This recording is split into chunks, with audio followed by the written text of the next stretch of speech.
नमस्कार पेंशनर्स मित्रों।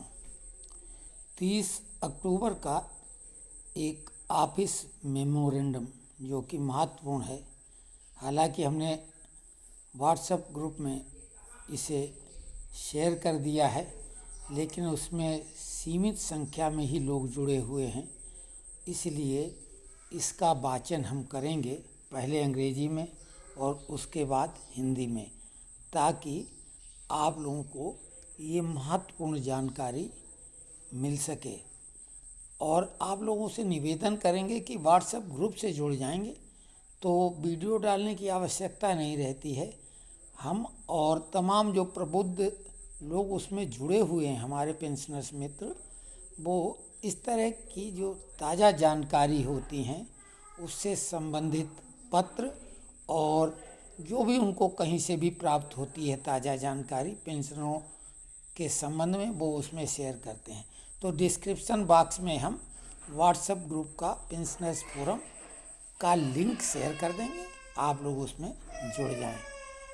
तो ये government of India, ministry of personnel public grievances and pensions, department of pension and pensioners welfare, office memorandum, subject clarification of declaration of name of daughter from the family details of a central government pensioner. The undersigned is directed to say that the Department of Pension and Pensioners Welfare has notified the Central Civil Services within bracket pension rules 2021 in supersession of the Central Civil Service Pension Rules 1972. Rule 50 within bracket 15 of the CCS Pension Rules 2021 provides that as soon as government servant enters government service, he shall give details of his family in Form 4 to the head of office, which shall include all relevant details relating to spouse, all children, parents, and disabled siblings, whether or not eligible for family pension. This rule further provides that the government servant shall submit the up to date details of the family in Form 4 again along with the pension papers before retirement from government service. A reference were received seeking clarification in respect of deletion of name of the daughter from the details of family members after retirement of the government servant. It has been clarified by this department wide OM number 32/2022 PNPWH 7942 dated 7/10/2022 that the government servant pensioner shall submit details of all members of family whether or not eligible for family pension. The daughter is deemed to be a member of the family of government servant as and when intimated by the government servant in the prescribed pro forma.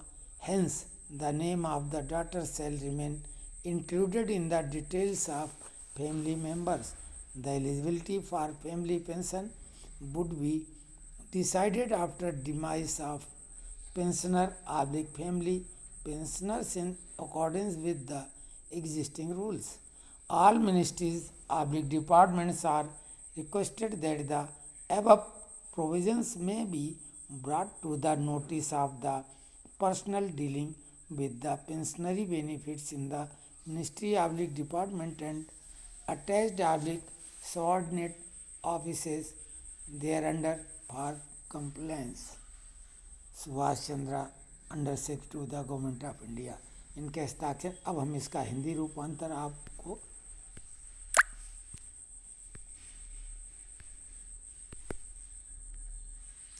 ये हिंदी रूपांतर इसका है।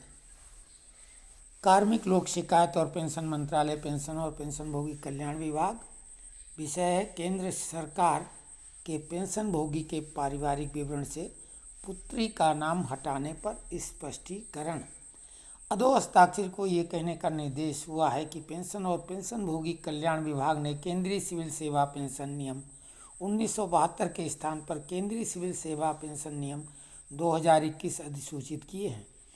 CCS pension नियम 2021 के नियम 15 में प्रावधान है कि जैसे ही कोई सरकारी कर्मचारी सरकारी सेवा में प्रवेश करता है उसे कार्यालय प्रमुख को फॉर्म 4 में अपने परिवार का विवरण देना होगा, जिसमें पति पत्नी, सभी बच्चों, माता पिता और विकलांग भाई बहनों, चाहे वे पारिवारिक पेंशन के लिए पात्र हों या नहीं, से संबंधित सभी प्रासंगिक विवरण शामिल होंगे। इस नियम में आगे प्रावधान है कि सरकारी कर्मचारी को सरकारी सेवा से सेवानिवृत्ति से पहले पेंशन के कागजात के साथ साथ फॉर्म 4 में परिवार का अद्यतन विवरण फिर से जमा करना होगा। 3. सरकारी कर्मचारी की सेवानिवृत्ति के बाद परिवार के सदस्यों के विवरण से पुत्री का नाम हटाने के संबंध में स्पष्टीकरण मांगने वाले पत्र प्राप्त हुए। 4. विभाग द्वारा दिनांक 7/10/2022 के कार्यालय ज्ञापन संख्या 3/2/2022 PNPWH 7942 के माध्यम से स्पष्ट किया गया है कि सरकारी कर्मचारी पेंशनभोगी को परिवार के सभी सदस्यों का विवरण प्रस्तुत करना होगा, चाहे वे पारिवारिक पेंशन के लिए पात्र हों या नहीं। सरकारी कर्मचारी द्वारा निर्धारित प्रपत्र में सूचित किए जाने पर बेटी को सरकारी कर्मचारी के परिवार का सदस्य माना जाता है, इसलिए बेटी का नाम परिवार के सदस्यों के विवरण में शामिल रहेगा। पारिवारिक पेंशन के लिए पात्रता पेंशनभोगी पारिवारिक पेंशनभोगियों की मृत्यु के बाद मौजूदा नियमों के अनुसार तय की जाएगी। सभी मंत्रालयों विभागों से अनुरोध है कि उपरोक्त प्रावधानों को अनुपालन हेतु मंत्रालय विभाग तथा उसके अधीन संबद्ध अधीनस्थ कार्यालयों में पेंशन लाभों से संबंधित कार्य करने वाले कार्मिकों के ध्यान में लाया जाए। तो बेहद महत्वपूर्ण ये पत्र है। जो सेवानिवृत्त होने वाले कर्मचारी हैं निकट भविष्य में, वो भी इसको अपने संज्ञान में लाएं, और जो पेंशनर हैं वो भी अपने, अगर उनके रिकॉर्ड में कोई कमी बेसी है तो वो नाम दर्ज कराएं। विशेषकर पुत्री को, आपको मालूम ही है कि पुत्री को शादी के बाद भी अगर कुछ दिक्कतें आती हैं तो आपके उसमें पेंशन में उसका नाम हो जाएगा, आपके नहीं रहने के बाद वो पेंशन की अधिकारी हो जाएगी। उसके साथ अगर कोई दुर्भाग्यजनक घटना हो जाती है उसको आप खुद समझ सकते हैं कि हम क्या बात कह रहे हैं। धन्यवाद। कमेंट्स बॉक्स में लिखें कि आप और किस तरह की जानकारी चाहते हैं।